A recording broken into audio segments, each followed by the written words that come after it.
बल पर राहुल गांधी ने और अखिलेश जी ने वीरेंद्र चौधरी को यहाँ चुनाव लड़ने के लिए भेजा। तो ये याद रखिएगा, ये अकेले इनका चुनाव नहीं है, ये अकेले कांग्रेस पार्टी या सपा का चुनाव नहीं है, ये आप सबका चुनाव है, ये आप सबका चुनाव है और आप सबकी जिम्मेदारी है।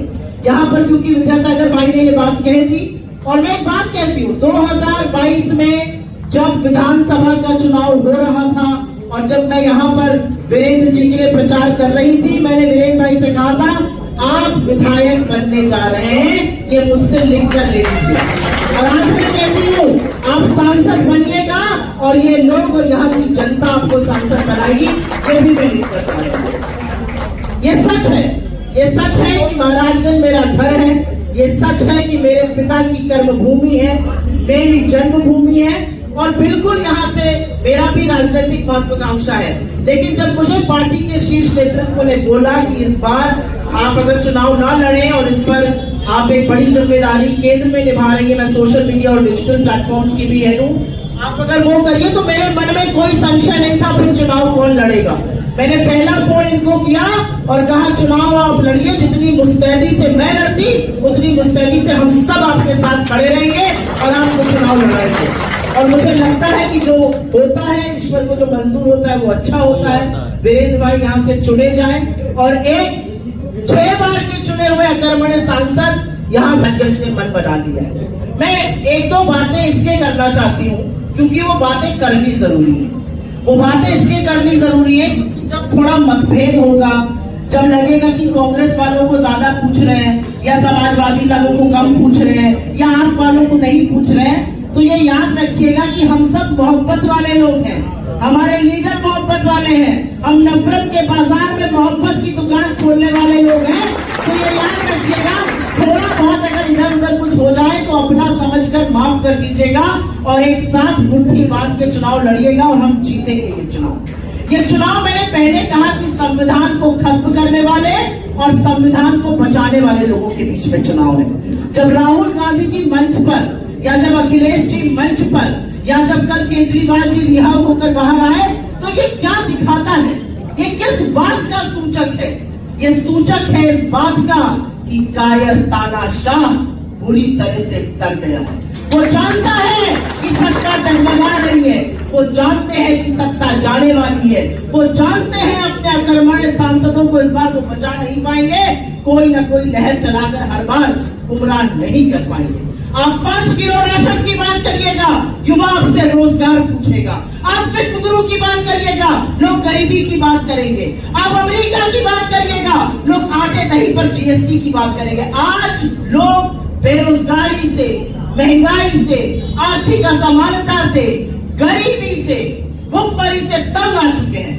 आज किसान बदहाल है, वो कहता है ना मुझे एमएसपी मिलती है ना मेरा कर्जा माफ होता है।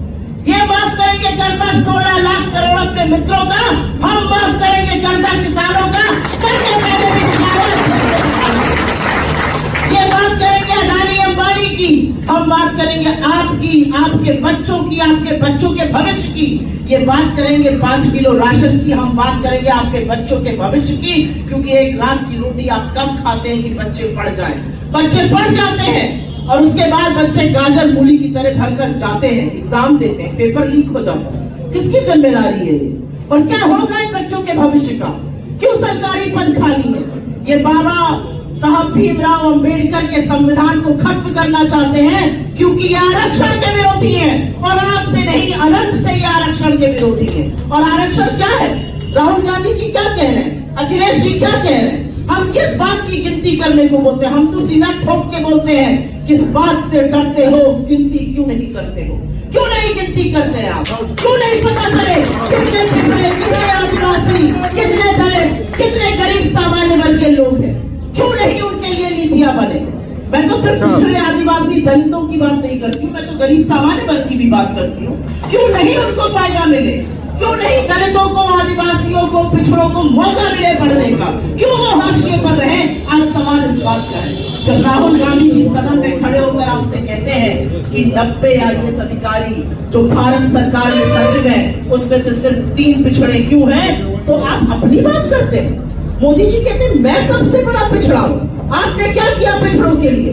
आप क्यों नहीं चाहते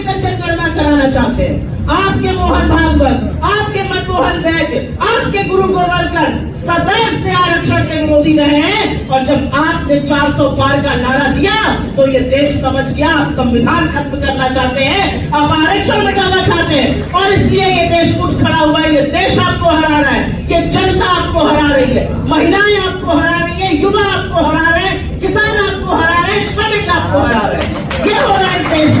और इसीलिए 10 साल सत्ता में रहने के बाद जिस प्रधानमंत्री को अपना सीना ठोक कर वोट मांगना चाहिए था, वो प्रधानमंत्री पहले चरण में मुगल, मुस्लिम लीग, मटन, मछली, मुर्गा, दूसरे चरण में मंगलसूत्र और भैंस, और तीसरे चरण में आते आते अपनी आंखों की पुतली, अपने जिगर के टुकड़े रानी अंबानी को भी स्वाहा कर दिया।